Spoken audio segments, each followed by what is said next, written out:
Welcome back to episode of car talk. हमारे एक viewer है, उन्होंने हमारे से सवाल किया है कि आने वाले टाइम के अंदर इकोनॉमी मजीद ख़राब होगी। पाकिस्तान की जो नज़र आ रहा है ऑलरेडी काफ़ी ज़्यादा इकोनॉमी के ऊपर डैमेज आ चुका है। उसकी वजह से महंगाई बढ़ चुकी है और महंगाई के बाद जो कंस्ट्रक्शन मटीरियल है वो काफ़ी महंगा हो चुका है।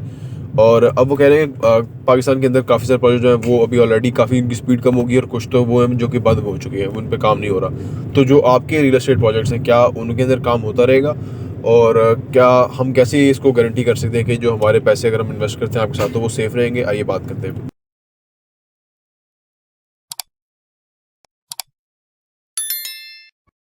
बिस्मिल्लाहिर्रहमानिर्रहीम, अस्सलाम वालेकुम रहमतुल्लाहि व बरकातहू। देखिए जी, हमने पहले वीडियोस में अपनी में बताया था कि जो बड़े प्रोजेक्ट्स हैं, यानी कोई 30 कनाल 50 कनाल की बिल्डिंग बन रही है या 10 से ऑनवर्ड जो ऊपर बड़े प्रोजेक्ट हैं, उनके लिए मसाइल पैदा होंगे। ये जो क्राइसिस आया रजीम चेंज का, उससे पहले ही वीडियो में ये बताया था प्रैक्टिकली, क्योंकि कुछ प्रोजेक्ट हम देख रहे थे कि उनका क्या सिनेरियो है। वहाँ पे 10-10 बंदे जो है वो ऑनर बने हुए हैं जी, पार्टनरशिप है, तो हमें पता था मसाइल कैसे होंगे। तो वो मसाइल आए और वो बंद पड़े हुए हैं और उनका कोई पुरसाने हाल नहीं। और जिन लोगों ने उधर इन्वेस्टमेंट की थी वो रिफंड करते। आज भी एक साहब एक प्रोजेक्ट में हमारे जानने वाले जा रहे हैं, उनसे रिफंड लेने के लिए तैयार हुए हैं। तो वो तो मसाइल का शिकार हो गया। हमारा ये है कि हम 2 कनाल 1 कनाल 2 कनाल इस तरह से प्रोजेक्ट करते हैं। उसमें एडवांटेज क्या होता है? देखिए, एडवांटेज में ये होता है कि ये जो स्मार्ट प्रोजेक्ट है उनका मसला, ये उनके मसले अंदर मसाइल इसलिए नहीं आते कि अगर फर्ज करें हमें 25 करोड़ बचना था तो हमें 20 बच जाएगा, 15 बच जाएगा, ठीक है ना। और वो उसको एग्जीक्यूट करना आसान हो जाता है।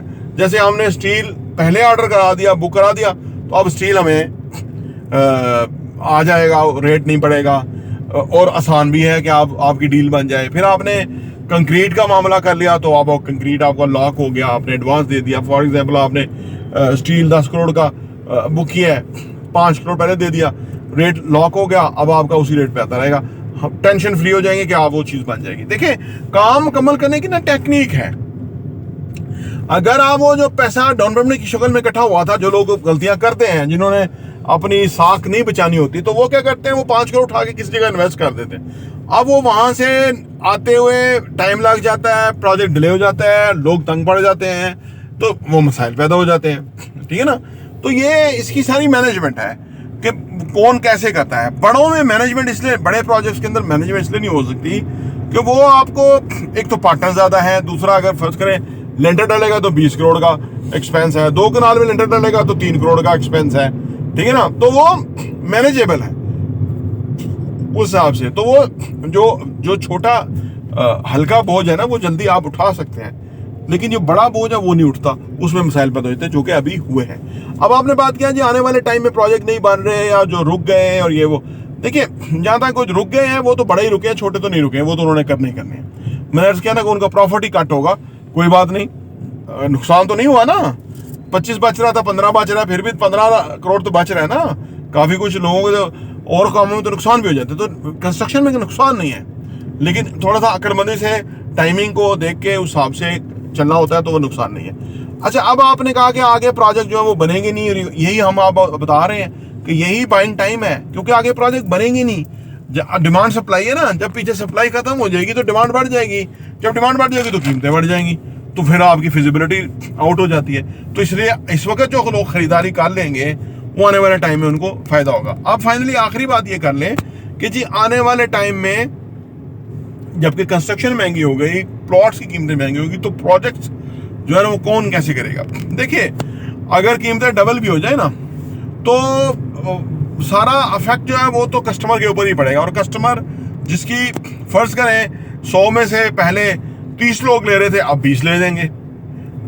10 लोग हैं वो, और उनकी जो कैपेसिटी है वो कम हो गई, तो अब सिर्फ 20 ले सकेंगे।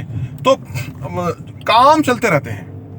उस वक्त की जो कीमत है वो बन जाती है, उस वक्त की जो फिजिबिलिटी है वो बन जाती है, उस वक्त का जो कस्टमर है वो खरीद लेता है। काम होते रहेंगे, चाहे कीमतें 4 गुना बढ़ जाए, कहीं भी बढ़ जाए। कम हो जाती है, सारी बात है, लोगों को प्रॉफिट्स कम हो जाते हैं, तो वो। लेकिन अभी जो जिस उस नुक्कर पे हम, एज पे हम खड़े ना इस वक्त, वो एज ये है कि खुदा करे कि जो हमारी एस्टेब्लिशमेंट है, मिलिट्री एस्टेब्लिशमेंट, अदर एस्टेब्लिशमेंट जो है, ये होश के नाखुन ले और मुल्क को सांस लेने दे, मुल्क को चलने दे। इमरान खान अगर आ गया तो वो उसके पीछे अगर पब्लिक सपोर्ट है तो आप उसको चलने दें। वो आके कोई, आप सोचिए कोई ऐसा कुछ तो नहीं ना कर सकता जो आइन के अगेंस्ट, वो नहीं कर सकता, ठीक है ना। जिन लोगों को खौफ है कि वो करप्शन के ऊपर बात करेगा, तो आपने करप्शन जो की है वो तो कोई भी करेगा, वो तो 100 साल के बाद भी ये मामले उठ जाएंगे। वो तो नहीं, आपने किया ही हराम है, आपने गलत ही किया हुआ है, तो वो तो आप चोर जो है वो पकड़ा जाएगा चाहे कुछ हो, चाहे उसको आप सोचिए आप कब्र में मर खाप गए होंगे और आपको अलामती तौर पे, जैसे उसने दिया था ना फैसला, वो एक वो मर गया, पता नहीं वो कैसे मर गया, वो एक जज था और सेठ था, देखो दोनों बड़ी उसके पास अथॉरिटी थी, सेठ था और जज था। उसने कहा कि मुशर्रफ को फांसी की सजा है, उसको इतनी दफा लटकाया जाए सरेआम और इतने दिनों के लिए लटका के रखा जाए। खैर वो मर गया बाद में, लेकिन उसकी देखो उसने जुर्रत की, उसने एक फैसला दे दिया कि भाई इसने आइन तोड़ा हुआ है।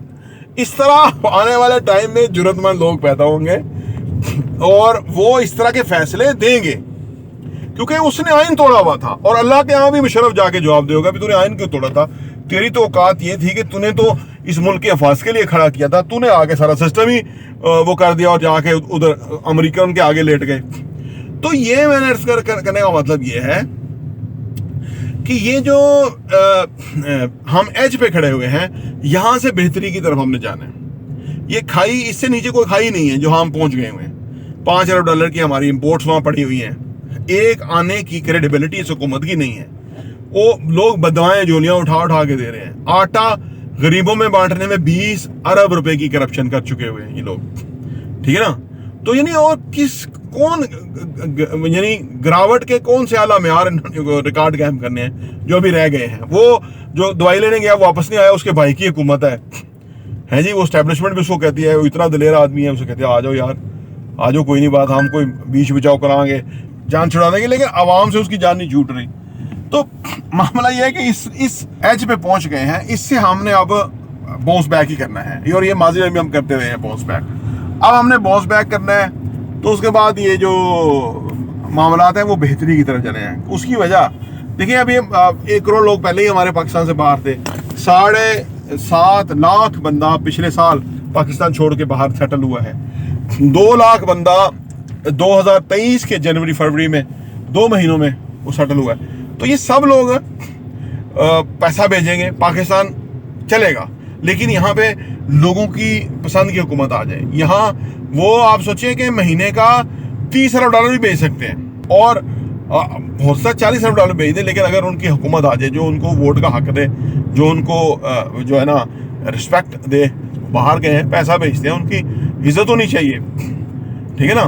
तो वो अगर उनकी इज्जत उनको बहाल हो जाए, उनको पता लग जाए कि यार यहाँ पे उनके साथ जुल्म ज्यादती नहीं होगा, ये जो हमारी इतनी बड़ी फौज है, ये इन चोरों डाकुओं को, ये जो आइन तोड़ने वाले, इनको करें, वो जो ISI और एजेंसियाँ हैं वो अपना सही ज़मानों में काम करें, तो ये मुल्क के अंदर कानून की हुक्मरानी हो सकती है।